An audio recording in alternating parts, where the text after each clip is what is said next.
करना चाहता हूं। इस इम्पोर्टेड हुकूमत को एक पैगाम देना चाहता हूं। आपको मैं 6 दिन दे रहा हूं। 6 दिन के अंदर आप इलेक्शन अनाउंस करें।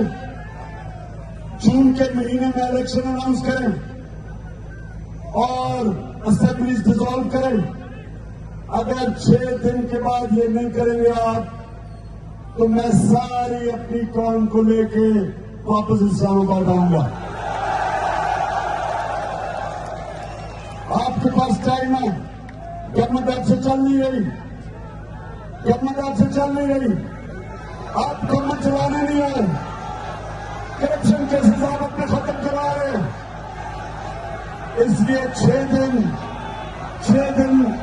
अगर 6 दिन में आपने फैसला ना किया तो मैं सारी अपनी कौम के लेकर इंशाअल्लाह इस्लामाबाद आऊंगा।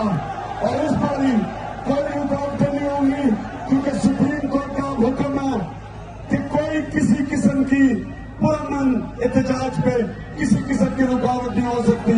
तो इंशाअल्लाह पंजाब से भी सारे लोग पहुंचेंगे और इंशाअल्लाह जो मैं चाहता हूं कि 20 लाख लोग इस्लामाबाद में हम इकट्ठा करेंगे अगर आपने इलेक्शन अनाउंस किए।